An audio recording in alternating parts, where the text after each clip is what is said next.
flex jobs. Mhm. And all it does is have specific jobs aimed for remote jobs. So anything you see on there, it'll either be part-time or remote opportunities. So that way it makes it a little bit easier to know instead of having to decipher, will this job be able to be remote? Mhm. That research in itself kind of just brings you like that job board and those opportunities. And of course, through LinkedIn and Indeed, sometimes you can type in remote plus some of the keywords, and you'll be able to get some of those job postings where Mhm. they select remote. And also, like another service will be uh, AngelList, which is another job board specifically just for technology jobs or startups. Mhm. And they have, I would say, about 60-80% of their roles are remote.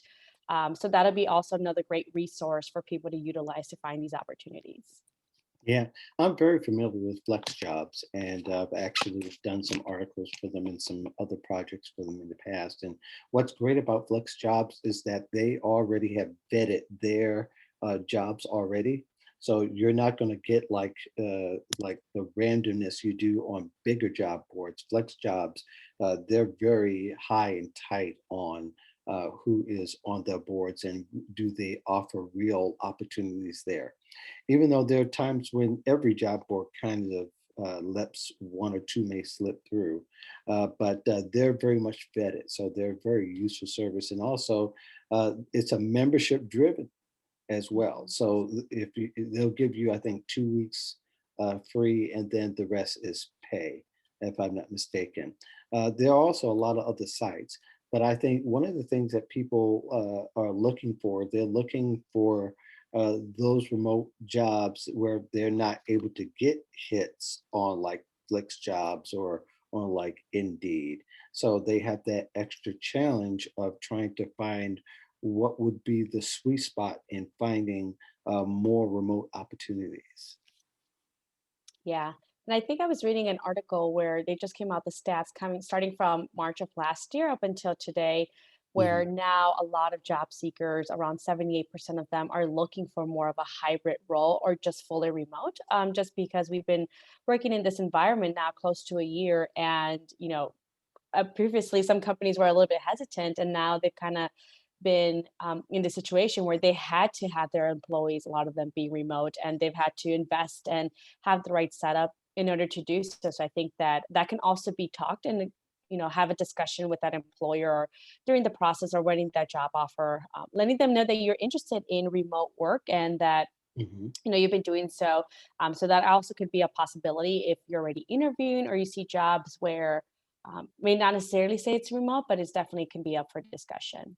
Right. And those of you who are viewing or listening, if you have have some ideas about how people can find more remote work, or if you are challenged by finding some remote work and you desire to but haven't had any luck, let us know in the chat and we'll be able to go to your question at any point during this broadcast. So, we're going to move along with several different topics. And again, even if you have a situation of any kind that you need some input in, let us know because this is what we do. Um, let's talk about interviewing for a hot moment. And one of the things that people are struggling with as well, not just the fact of finding remote work, but they're having problems. And it seems like there are those who still have problems trying to get that right interview and that right, and to get even several interviews so that they can have more leverage and choices.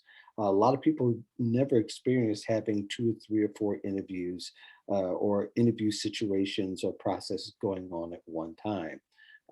And that's the ultimate, right? I mean, that's pretty much how you can move forward. And with your experience, I'm sure, with especially with the clients you write resumes for and beyond, that is not an easy thing to do.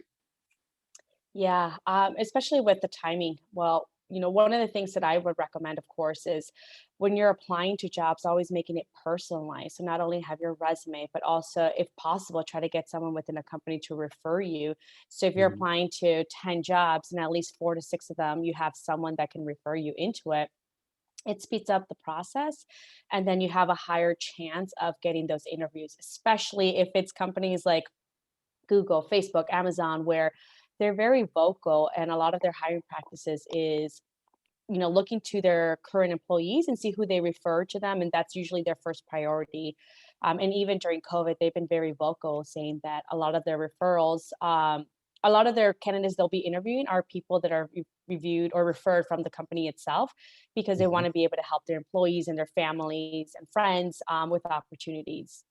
But I think that once you are very intentional, there's a higher chance of you getting those interviews, hearing back, but also going one step above, like not only just networking and applying to the jobs like during the company site, but also following up with the recruiter 3 to 4 days after submitting the application.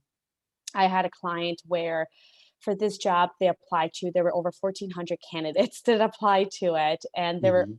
only going to interview 14. So that's, less than 10%. Right. So we had her find who the recruiter hiring manager is, found their email, reached out to them, followed them 3 to 4 days, and said, Mark, by the way, I saw on LinkedIn about your job posting about this director of operations role. And, I was excited when I saw that. So I went ahead and applied on 3/9.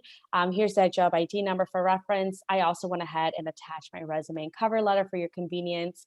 Let me know if there's a good time to talk either this week or next week for 20-30 minutes, just so I can learn more about the role. I look forward to hearing from you. And immediately uh, recruiter responded to her and said, "Yes, let's schedule that interview." And she secured her first spot before they even started calling people, because she made it so easy to follow up and then check her that she's qualified and she'd be a great fit for this role. Now, she knew exactly through just some digging who would be the recruiter for that particular role. And it's not easy to find that person that's actually recruiting because there's so many recruiters on LinkedIn. So, how did she do that? Yeah, so this company was actually, well, it's government agency. They used a recruiting firm. Gotcha. But what we did is we looked on LinkedIn, looked up the company organization name on LinkedIn, and Mhm. then looked up talent acquisition, HR, human resources. So those are typically the job titles of people that will be posting for these jobs. And Mhm. she went through every single person's profile, went under their post and see who promoted this job. And if it was a hiring manager, we figured, the job posting says reporting to A, B, and C.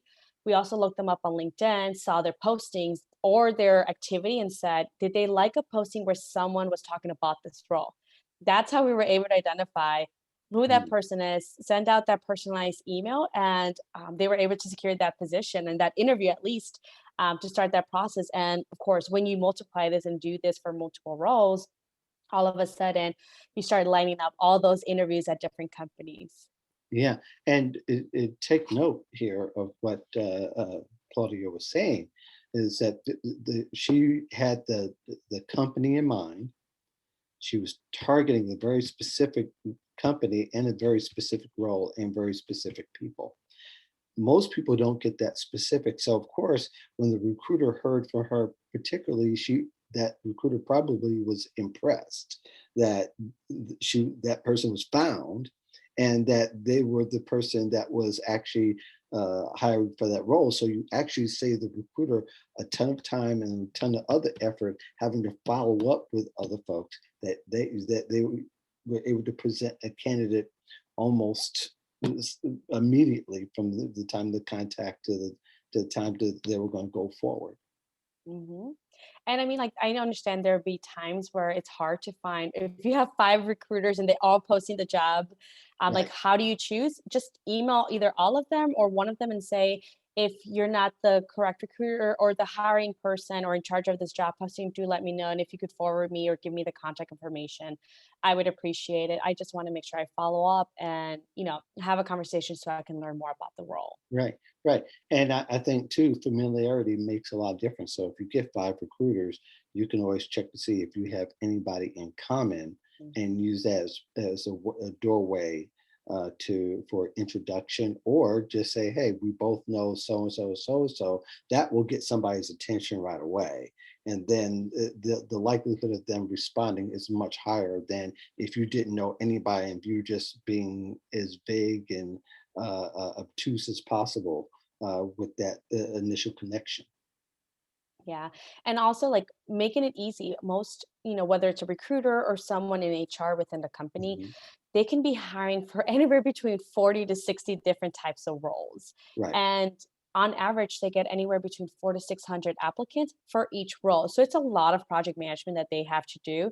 So when you include and make it easy for them, here's the job ID number, or here's the link to the job posting, they can Mhm. quickly search in their system, pull it up, and say, perfect, we still have 5 slots available. You seem like to be a great fit. I'll move you forward to next steps. And that's one last seat that they have to worry about starting with the interview process.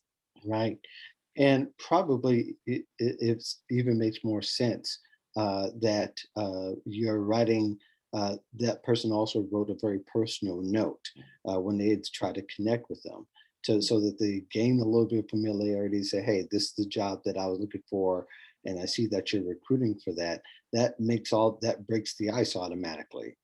Especially when that person probably hasn't got a note like that yet, because very few people use the note part of LinkedIn and make themselves more, at least tangible to the person that they're trying to connect with. Yeah, and I mean, what I've seen too is not all the time, but a lot of the HR person that's in charge of it or that recruiter, they're posting on LinkedIn, "Hey, I'm looking for someone for this role.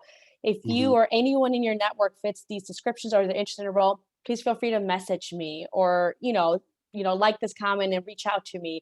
So all of a sudden it becomes, "Hey, by the way, I saw your posting that you're hiring for this role. I was excited.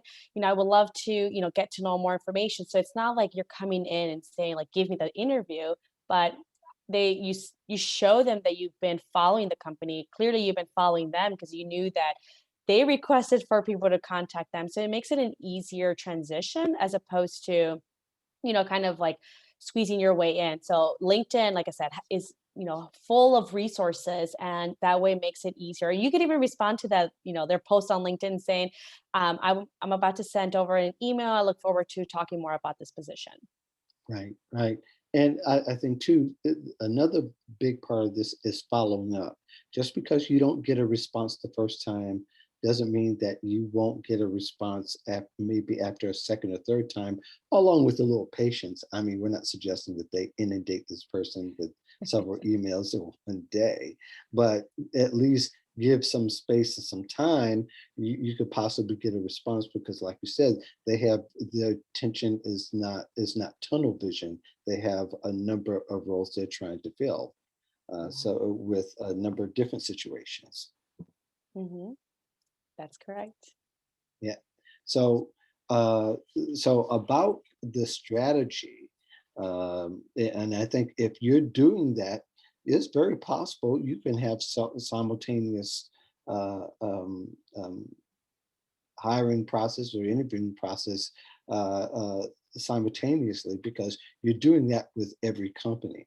And I think one thing that people fight tooth and nail is the idea that they're going to um, that they're used to mass spraying and praying uh the resume, right? They think it's a numbers game. Now that is so 1999. I mean, you were probably really young when you were 1999. I was older, and that was a method that everybody was used to. It's interesting, I find that that's been passed on to no matter what the generation is, that what we're talking about is even narrowly known amongst younger people, though I think they're becoming more savvier uh, now. But I just find it really interesting that a lot of people still want to use an easier way out. What Yeah, would I you mean, I've had clients that by the time they get to me, they'll say, I've been job searching for a year. I've say? applied to over 300 jobs and I've maybe gotten one or two interviews. Right. And, if you find yourself in this situation, and even if it may not be 300, but even 30, really look into your resume. On average, with my clients, so for every 10 jobs they apply, they get anywhere between 2 to 3 interviews. And this is during Mhm. COVID. Previously, they were getting more interviews, but if you're not getting those results, definitely consider updating or reviewing your resume, or just working with a professional resume writer to help you with that process. Because Mhm. at this point, it clearly the data says 300 jobs, only 2 to 3 interviews, if that. Then we know the problem is the resume. Yeah, yeah, it's not even 1%. Um, Yeah. Hi, Debria. How are you? Debria is joining us today. She says that she actually has an interview today. Yay! Oh, So congrats. I hope that anything that we that we talk about today, I hope you do some of take heed of some of the strategies that Claudia has laid out. For me, I think as well, Debria, is that after you interview today, be sure you send a thank you note after the interview. Isn't that right, Claudia?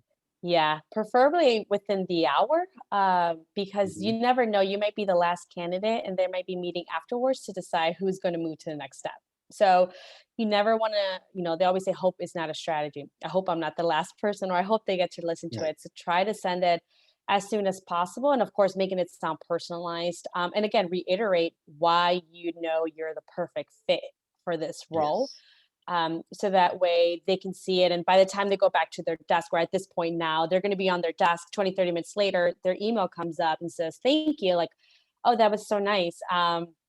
Jabria responded. She already sent a thank you email. She's so on top of it.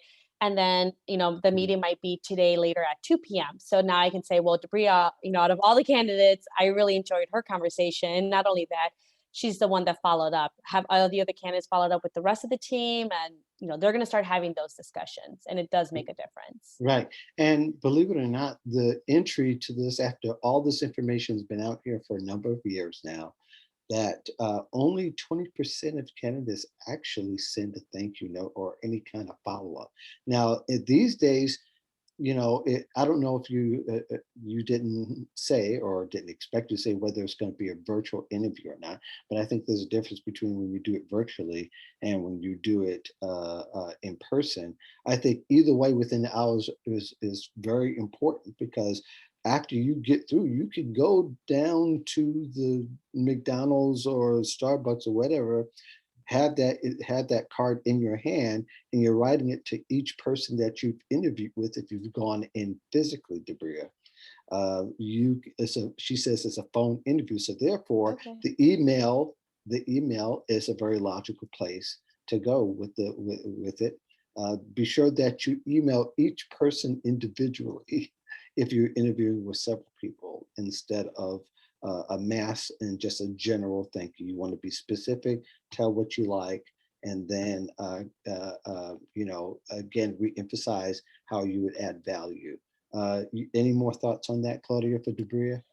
Yeah. I was actually going to say, since it's your first phone interview, and of course, you'll be getting towards the other steps of the interview process. One question I always have all my clients ask is, just say something along the lines of like, Mark, based on everything we discussed today, my background in operations and marketing, as well as customer Mhm. service, along with my degree in marketing, I'm really interested in this marketing manager role.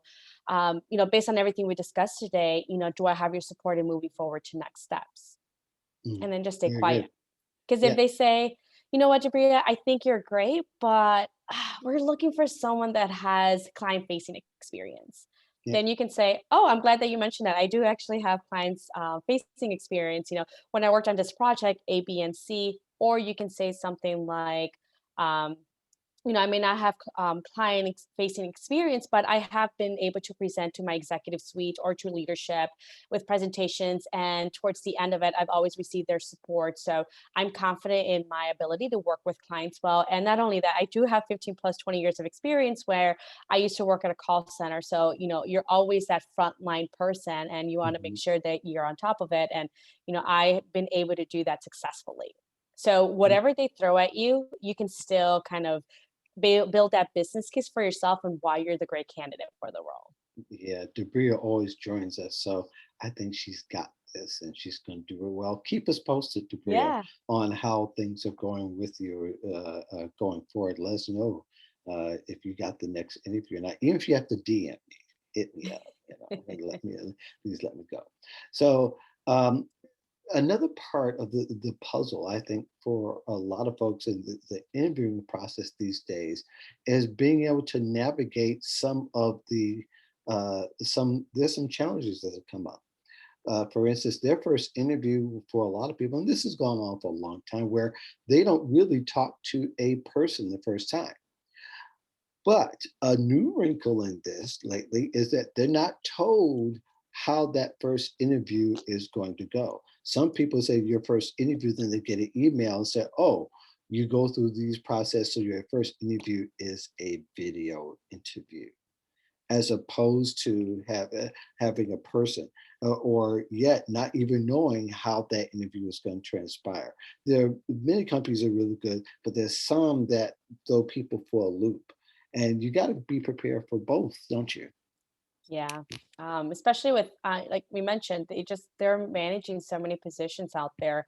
Although I don't like the practice of submitting an interview. You still have, you know, whoever's reviewing these videos will still have to put time in reviewing it. So might as well have a conversation with the person. But that's a different topic. But when it comes to that, make Slightly. sure, yeah, prepared, and Hmm. you want to make sure you practice. If your Right. strategy is I'll wing it, or I'll know once I'm interviewing or answering these questions, that's not the right approach. How my clients are able to secure their jobs and get 30, 40, maybe even $50,000 salary increases is because they prepare 2 to 3 weeks before they even have to interview. So they already know what to say, how to say it, what's going to make them stand out from the competition. So if you're looking to prepare, if you're already job searching and don't have any interviews lined up, start practicing preparing right now, because when you do and that time comes, you want to make sure you're prepared. And it's hard to compete with someone that's been working or practicing their interviewing skills for 2 to 3 weeks when you only have about 2 to 3 days to practice. So put time in your favor, practice a lot. And if you have to submit videos, like if you have to retake it again until it's great and you're more than happy with it. Um, Another recommendation I have is, record yourself doing the interview and then only listen to the audio. Pay attention. Do you sound confident? Do you have a lot of time fillers? Do you say, I think, I hope so a lot? Or are you more confident, say, I know that I'd be a great fit for this role, a little bit more stern and confident that comes across from it. And then afterwards, turn off the audio and just look at your body language. Do you like slouch? Are you more open? Do you like talk too much with your hands? Do you tend to look up to trying to find the answer? So really start isolating those different methods. And Hmm. that way you're able to really focus in, and it'll help you really improve your interviewing skills. See, this is so good because I think this is, there's a couple of things that kind of I thought of this you were talking, is that when you're doing a video interview, it's very interesting because it's artificial intelligence that they're using. So let's say you go into the interview and it's a video interview, you get the email, then you go in and you go to the site. They say, here, this is how it's going to be. Follow these instructions. You get a few practice rounds before you can go ahead and activate the questions that will come for the real interview. Uh, do practice. I always recommend practice, even if you don't think you should practice. I don't know who this is, but I think you should always practice and also take advantage of that particular tool. But having said that, you know, the the video interview is not a foolproof perfect monster, because a lot of people, because of the way that it can appear on an interview, it can appear that you're not yourself. So that practice is going to help. Have you had that experience where people have complained or even think, well, I practiced a few times, but I wasn't really even ready and I didn't even get a call back? Yeah, so I mean, there's different software programs out there. Yeah. One thing I have heard a lot from hiring managers and even HR people and recruiters is, this person didn't sound enthusiastic. They didn't sound passionate. They sounded very monotone. And that's why I made the recommendations on isolating just the audio in your video, because Mhm. you may think that you're very excited. But when it comes through video or the phone, you sound very monotone, and therefore people just stop paying attention. Just like a lot of us did when we were in class, and our professor or teacher started all of a sudden their monotone voice, and we just checked out. So you don't want I people agree. doing that during your interview. So sometimes you will have to be a little bit more exaggerated, whether it's in your voice, your tonality, your body language, even like how you position the screen, your backlighting, your environment. There's a lot of things that go into this. So you want to make sure you amp it up, because after, let's just say they're interviewing 10 to 15 videos and they're each 5-10 minutes, eventually everyone starts sounding the same or they sound monotone. So you want to make sure that you're still able to stand out, and that your Mhm. personality comes across.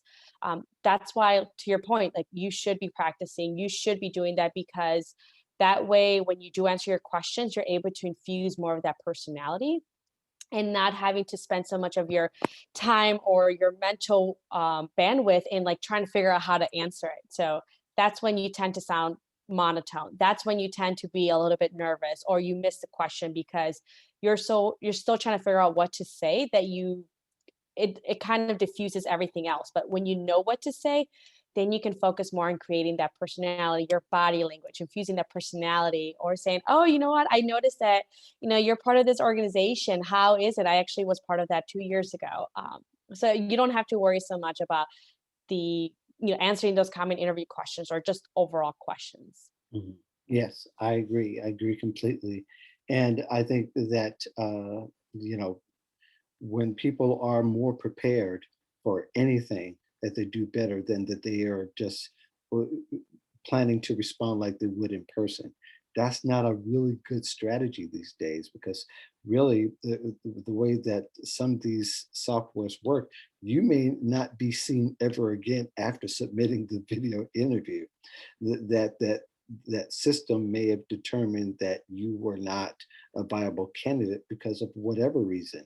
I mean, there's so many facets like sound and being seen, lighting, etc., but also speaking loud enough, and being animated, and having a dynamic voice, and showing some personality, as you said. Yeah.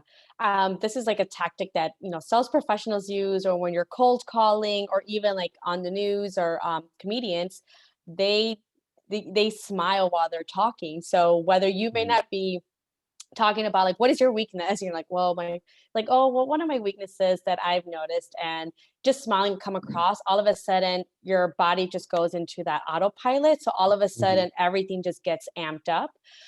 So whether it's a phone interview, you can still be like, hi, how are you? And even like, that's what helps a lot of sales professionals and Right. comedians and actors to come across and doing that. So your face and your body has to be aligned with the communication and style you're trying to create that output for. So just smiling, and all of a sudden your body just follows along. Yes, good stuff. Thank you very much, Claudia, for that. You're welcome. We got a little deep there. I love it. I love it. Let's move on to the next topic. Let's talk about mobile use in the job search. And one of the things these days is, and I'll give an example of knowing someone who actually, right after they were no longer with the company they were with, they went ahead and got on an app called Wanalo. Wanalo is an app that's mostly temporary. And they were able to do the whole process from the app. They were able to upload their resume, do the application on their mobile phone. So it is very interesting now that people are, and they've been doing it for a while. Wanalo's been around, I think, since 2017, 2018, something like that. But they're one of many apps now where, and Indeed and all those have the same, but Wanlo's is kind of they're not as a crowded sourced app as some of or big as some of the other ones. But having said that, now you kind of got to have the mobile skills. And that, in fact, your mobile phone is your office, so to speak, these days. I don't know if you're experiencing that with your clients, but Do you find them being challenged by some of that technology and having to knowing and how to navigate that? Yeah, I mean, one of the things that I tell my clients is to make sure they always have their resume personalized. Hmm. Um, so that's one of the things that sometimes, like you said, and even before pre-COVID, I was reading stat that a lot of us, or we're using job searching apps, we're just going through like Indeed or LinkedIn where you can save, and all of a sudden, like during that commute time or that dead time where you can't really do much because you're commuting or Right. whatever that may be, that's when they would start searching for jobs. But I would still highly recommend that, um, when you're submitting your application, don't just click on that easy apply and whatever generic you have on file on your LinkedIn. That you still are able to go to your desktop or your laptop, Hmm. and make sure your resume is personalized for the role, and that you're very. You also mentioned in the resume. So, like for example, my clients, I have them write something like, you know, um, driven, collaborative, and innovative professional with interpersonal skills, ready to leverage experience for a marketing manager role at Target. So when the computer system or the ATS system starts scanning their resume, they'll say, "Oh, this person has marketing manager in their resume, and that's the title we're hiring for."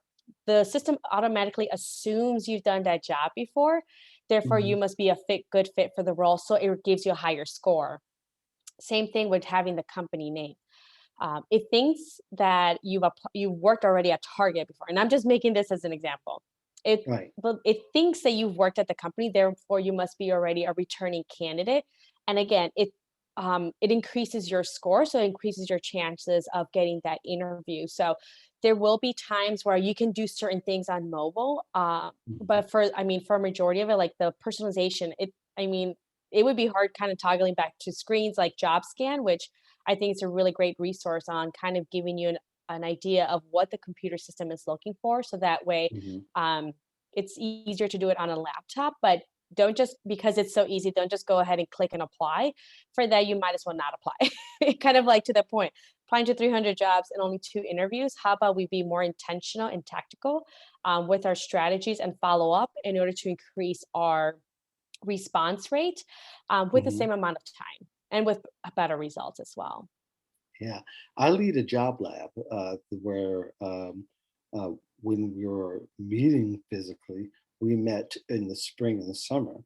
And the very first one I remember that I uh, a couple of the members had their resumes on their phone. I thought that was very interesting.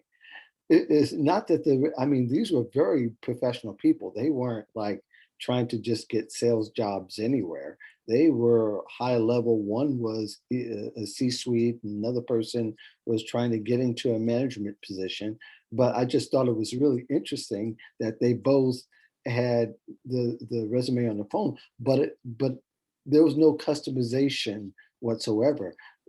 To your point, is no use of you having a resume on your phone or even one period, but since we're talking about mobile, that if you can't uh, enable it in some kind of way, no matter how you do it, to customize it to the particular company and that position, and considering any other intel you may get otherwise, that you might as well consider yourself lost because there are people who've read the job description and maybe even talked to 2 or 3 people in the company, and they've already got that intel going in their resume. If you don't have that going, you're likely not to see the light of day.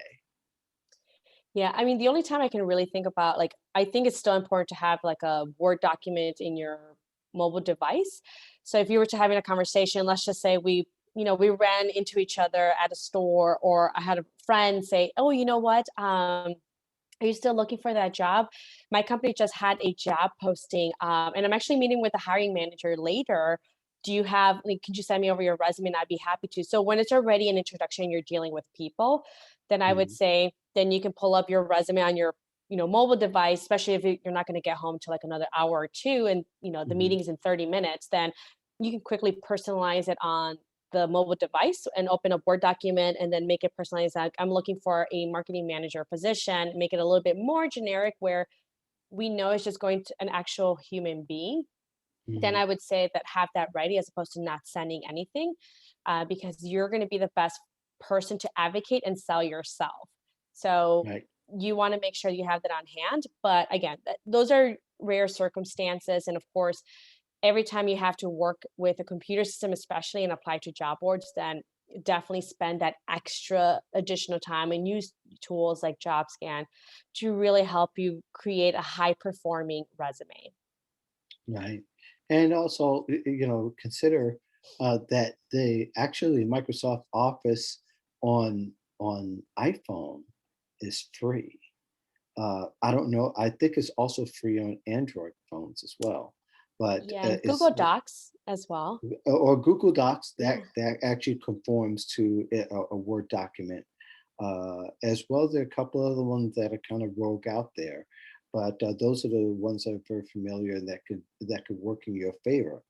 And make sure too that it's also formatted in a way that is for mobile and that it can be seen when it goes to a live person's desk, which you'll probably be working from, that it will also format that way. So those are things to kind of watch out for. But I think the whole idea of, it's still in many ways the first one to the carrot gets to eat.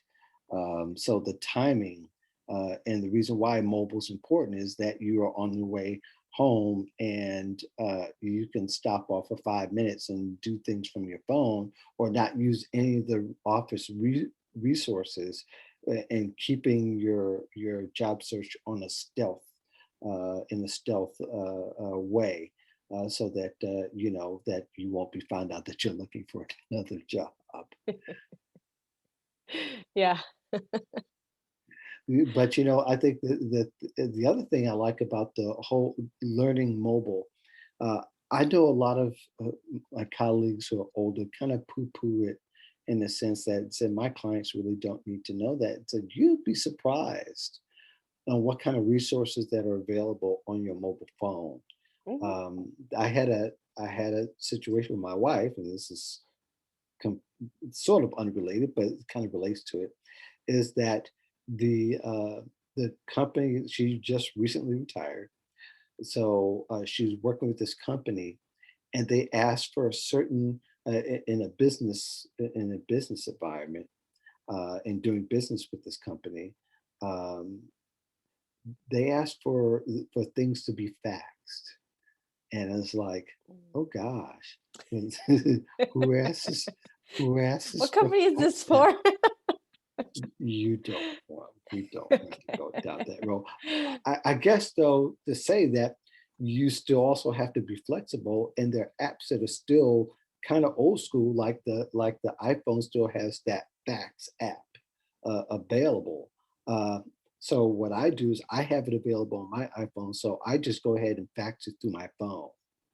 But I think job seekers also kind of have to be agile and kind of be aware of how the company will ask for things, and don't miss the clues where they may say, well, I may need a fax, I may need to be sent this. They're vague about how they want it sent, but if they don't have a scanning system, then you can't scan it to them. So I mean, your thoughts on that at all?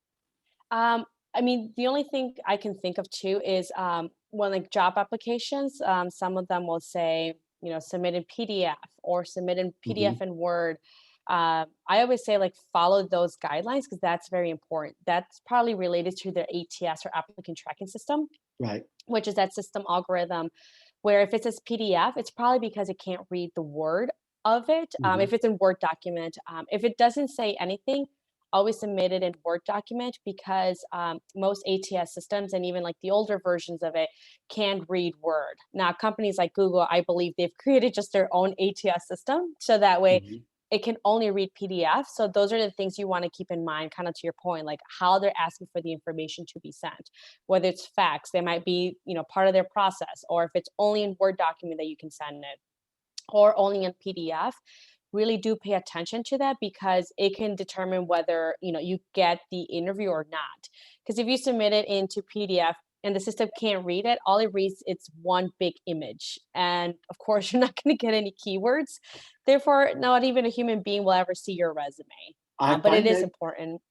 Yeah, I find that discussion very fascinating because some people say, and I hear resume writer says only send in PDF and only send in Word, but yet most of the time the application or the instructions tells you what format to send it in. I mean, even way back when, 10 years ago, they're telling you, how to send it to them.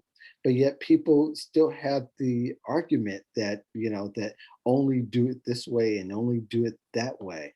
I mean, that kind of tells stories that I really wouldn't want to go there.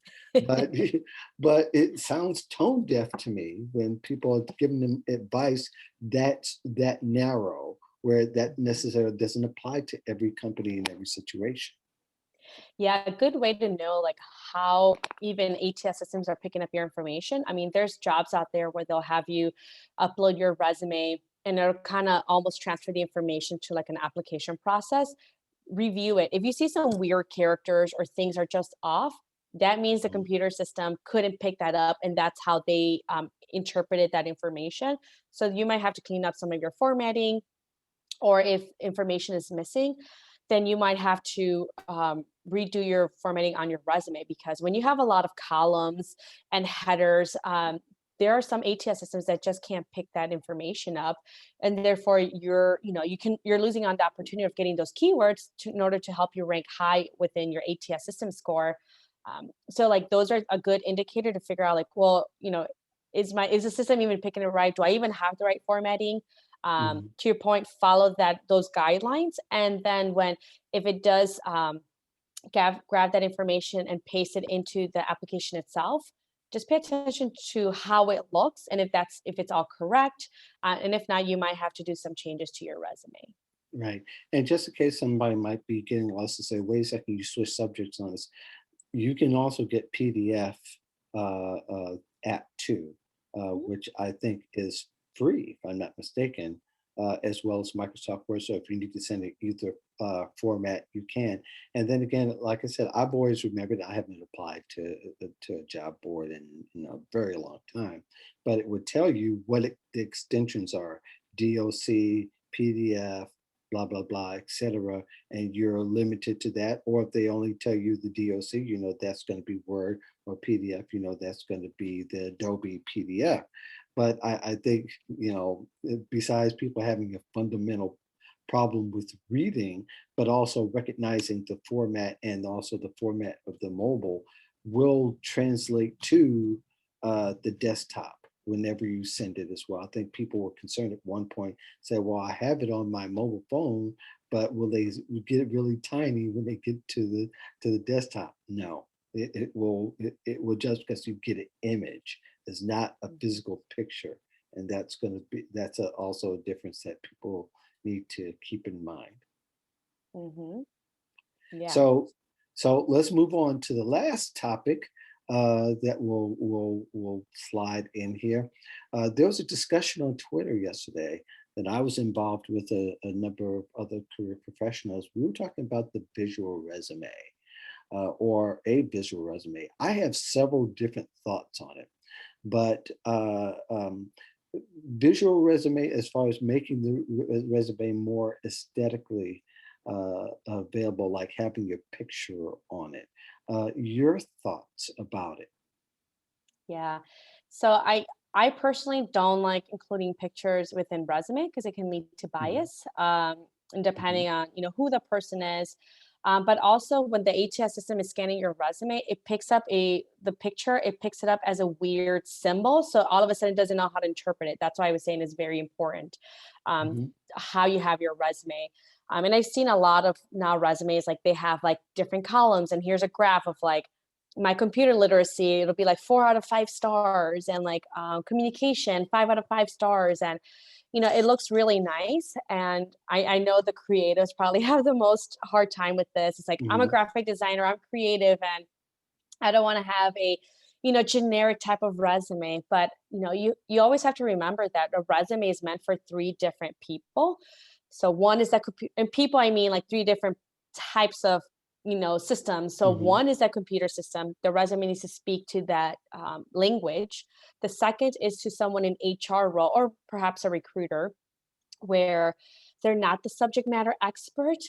So you have to be able to explain what you do and why you're qualified, even if that person doesn't have a good understanding of the type of role or industry they may be hiring for. And the third Hmm. is speaking to that hiring manager who will be or who is a subject matter expert. So it's important being able to speak to all three of those. And also, like when people are reviewing your resume, on average, they spend 6 to 8 seconds. And we've heard, kind of like to reiterate that point of they're hiring for 40, 60 roles. On average, they get 400 to 600 candidates. And that's excluding like big companies like Google, Netflix, and Hulu. On average, they get 1,800 applicants per position. And they usually just I only have their job posting out for like a week, if that. So it just attracts a lot of competition and a lot of candidates, of course. Hmm. But you want to be intentional. And I always tell my clients when I write resumes, it's very intentional. It's the summary alone should be strong enough to get you the interview if they don't read anything else. They're only Right. spending 6 to 8 seconds. Do you Hmm. want so the clock starts ticking as soon as they get your resume, the clock starts ticking. Do you want it be spent around like flipping through like pages because you have submitted a 3-page resume? Do you want that time being spent of like them figuring out where everything's located, or do you want them to spend time on the value and content of why you're the perfect fit for this candidate? So it's always thinking about as a human being, like if you got your resume, how would you guide through it? And if you really want to showcase that creative side, especially if you're like a graphic designer, maybe marketing, or you're very visual, include a link to your portfolio. They always say like, do you want to upload additional documents? You can include a PowerPoint or some additional portfolio images that you can show and share Hmm. with that person, but the resume is not the place for that. Yeah, that everything you said it makes sense to me. I kind of see things a little bit differently, and this is not to counter anything that No, you it is, said, of course. but these days, I think um, a more aesthetically pleasing resume. Um, I mean, from what I understand, and you can correct me if I'm wrong, but the ATS is more tolerant now than it was 5 years ago of different images and graphics on a resume. So somebody putting like bar graphs or things like that, making it more aesthetically attractive, that the ATS is more tolerant of those kinds of things. And granted, we may be talking about several different types of ATS and that there are differences between it all. I think a lot of it comes in the technology of them being able to parse the right information from the resumes and to categorize it, like what your name is, your experience, et cetera, et cetera. So, with the resume becoming, with the technology becoming more tolerant is the best word I could think of at the moment, that maybe these days that a more aesthetically pleasing resume might be a great way to stand out. I mean, considering that if you got a referral before having to apply to ATS, that could be one issue, right? Mhm. I mean, like, there are, like I said, I worked with clients that have created beautiful like resumes, but the information wasn't there. I always say you can always create two versions. One, have it be very generic because even if like one thing I would say is you never know what ATS system they're using. It's not like it's visible to that person or to say, hey, we have this version where it can pick up PDF or images. You never want to know that. I would say like that's not the time to risk it, but you can Hmm. show like that creativity side, the design side through your portfolio or other formats. But also like even if it's a kind of like you said, like sometimes there might be graphs where it says like communication, client facing, and kind of like has like a tally of it. And Right, I've seen some people create columns and even what's it called? Kind of like a box where it's housed right. in. Hmm. ATS systems don't always also pick that up. So now they're not picking up that you do have communication skills or that you do have client facing skills. So it's kind of like to that point. And I think that, kind of like, like it depends also what company you're applying for. So we know Google like has their own ATS system. They're Right. advanced. They'll be able to pick up that information. But if it's Hmm. a smaller company, it might be best to just still email them or kind of have that connection. But there's always that risk, and I think we're kind of like, I feel like it's a half and half. Some are very advanced, some are still like using the archaic version of it.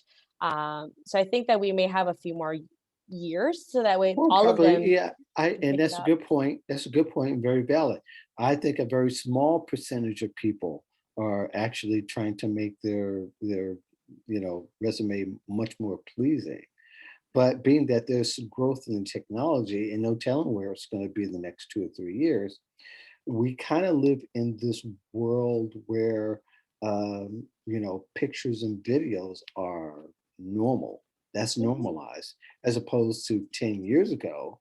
uh, you know don't do because there's bias. And I think people still feel that a little bit now, but I think that now that also the employer checks social media, as been reported by Jobvite, in their surveys in the past few years, a larger and larger percentage of employers are checking social media first. So they're going to run across videos and pictures. You think the world we live in with traffic cameras and artificial intelligences and even on our phones, our face is the entry to making our uh, phone secure and making it accessible to us in a secure way, that perhaps making it aesthetically pleasing, even with a picture on a resume, could be a really good way to stand out. Yeah, I mean, there's still ways to make it aesthetically pleasing, as long as kind of, and I know it's a little bit hard, but it's like as long as you know what rules are with resume writing, you can still make it aesthetically pleasing Hmm. and still abide with what you're trying to get. I think Hmm. there is a possible happy medium, and kind of like to your point, like I even have my clients have their LinkedIn URL, because I was reading like 90% of recruiters or hiring managers or HR professionals tend to look you up on LinkedIn. So instead, let's just say there's another Claudia Miller out there. I don't want to have to run the risk of another person thinking that another Claudia Miller went into their LinkedIn profile and says, everything she had in her resume is not matching up. But she also lives here within the Chicagoland area. So I don't want to have that risk. So I have my clients create customized LinkedIn URLs, which you can do in the system or platform itself, Hmm. and then add it to the LinkedIn and actually have it typed out. So if they were to type it in, they know, okay, this is the correct URL, or let me just hyperlink it so that way I can click on it and automatically pulls up your LinkedIn profile. And do there, to your point, like add videos, pictures of like events maybe you've had, or maybe speaking engagements where you've been featured. Add a Hmm. lot of this additional information that it adds a little bit more color to your background, your career, and your expertise. um, but that there's different ways, and of course, like you said, kind of to the point, they are going to look you up on LinkedIn. But I would even add that even on LinkedIn, make sure that if they're not your connection, they can still see your profile, Right. because if you don't even have a picture, it's like an 80% chance that they're not going to look. There you have a 14 times more chance if you have a profile picture that they'll go through your profile. If they don't see any picture, they'll probably just close off and that's it. Where, that's still another opportunity for you to sell yourself. So make sure that that picture is visible, because I've seen a few people come across that and they're like, "Of course I have a picture," but you have to be connected to see it. Yeah, yeah, you gotta have a connection, but I think there are other places where people consistently don't have any profile pictures on any of their social, so that makes somebody suspicious. So, okay, what are you trying to hide?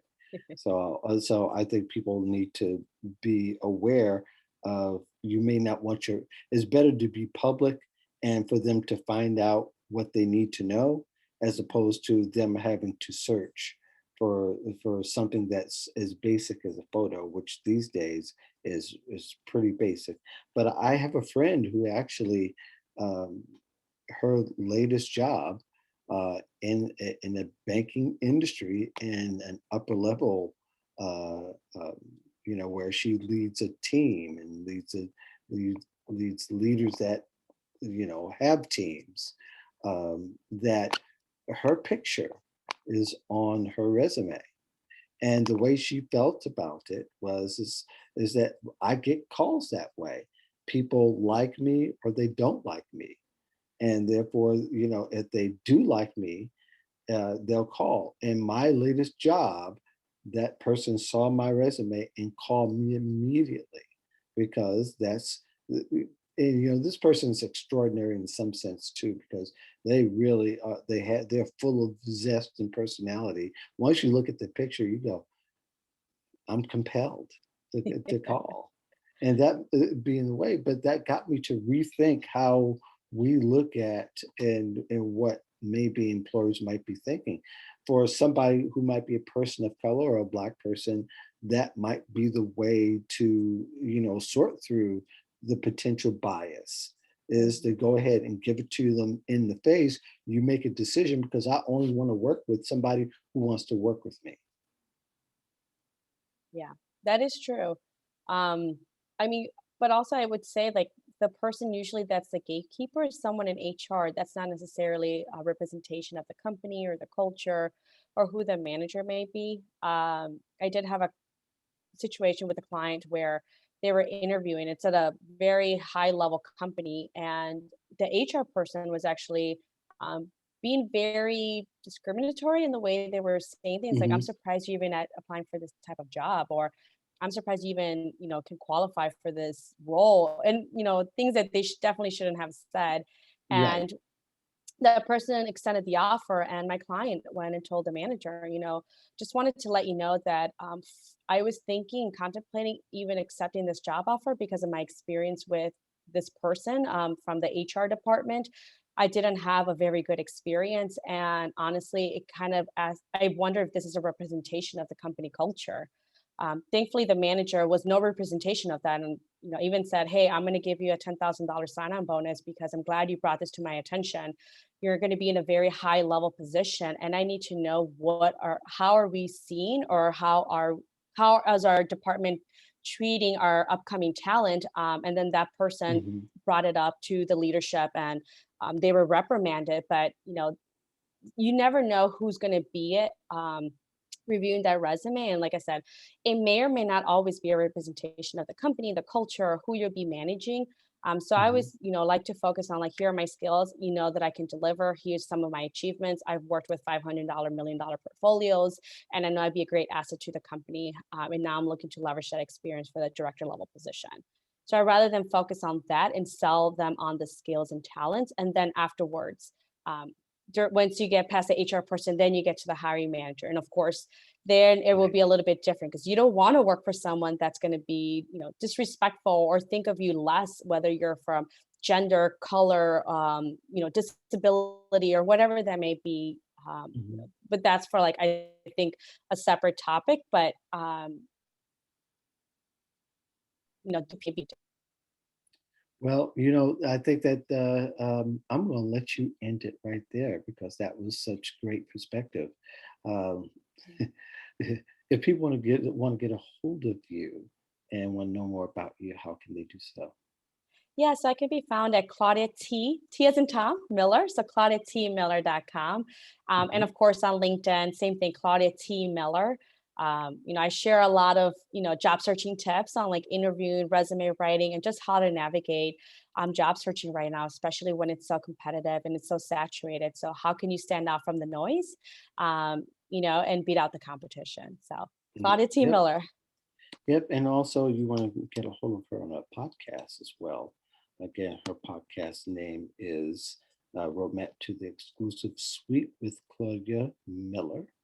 I want to thank you, Claudia, for joining me at the last minute. Uh, Well, thanks for having me. yeah, sure. And, I really appreciate it because not too many people can do this kind of thing. And you passed the test of Thank taking you. on, because most people they want the format, they want the exact questions so they'll know how to answer.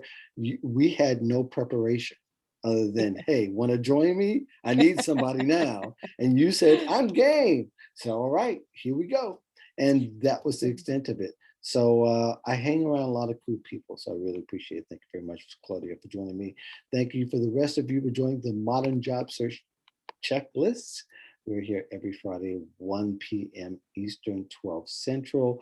Be sure to hit me up on my profile if you continue to have questions. You can also follow Claudia and also follow Damian. In fact, let Damian know that you're thinking of him as he's going through this time, which everything's going to be fine, but just a little, life challenges that they come and they go. In the meantime, thank you very much. You all have a great day. Thank you, Claudia. Thanks for having me, Mark.